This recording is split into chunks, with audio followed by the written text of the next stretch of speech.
مل سکتی ہے۔ ٹک ٹاک کے بارے میں بڑے سوالات آ رہے ہیں فیس بک پر، اس کے بارے میں کچھ وضاحت فرما دیں۔ بیٹا ٹک ٹاک پر ساری کی ساری نحوست موجود ہے، اس لیے عام بندے کو اس سے 100% پرہیز کرنا چاہیے۔ میری ابھی تک ان حضرات کے ساتھ رائے یہی تھی کہ بالکل اس پہ نہیں آنا چاہیے، لیکن ہم نے دیکھا کچھ اہل باطل ٹک ٹاک پہ آنا شروع ہو گئے ہیں اور اپنی باتیں پھیلانا شروع ہو گئے ہیں، تو اب اہل باطل کے مقابلے کے لیے الضرورت تتقدر بقدر ضرورت کے اصول کے تحت ہمارے حضرات نے میرے نام سے ٹک ٹاک پہ آئی ڈی بنا دی ہے، مفتی عبدالواحد آفیشل کے نام سے۔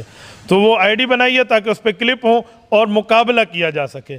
تو میں آپ کو کبھی ٹک ٹاک کی ترغیب نہیں دیتا، زیادہ سے زیادہ اتنی بات ہے کہ آپ نے ٹک ٹاک سے ایک چیز اٹھائی ہے، وہاں پر پھینک دی ہے، ان لوگوں کو بھیج دی ہے، ڈال دی ہے، آپ نے اپلوڈ کر دیا، وائرل کر دی ہے، لیکن اس سے درمیان میں اور گھسنا، لڑکیوں میں گھسنا، گانوں میں گھسنا، فلاں کام کرنا، یہ 100% غلط ہے۔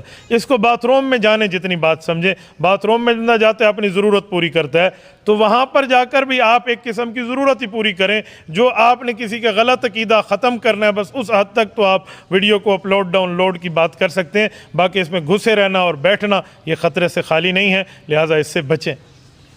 شہید اللہ کراچی سے فاسق اور فاجر کی بات کا یقین کر سکتے ہیں؟ بیٹا اگر اور قرائن سے اس کی بات ثابت ہے اور ثبوتوں سے اس کی بات ثابت ہے تو بات مان لیں، ورنہ اس کی بات کی تحقیق کرنا بہت اچھی بات ہے۔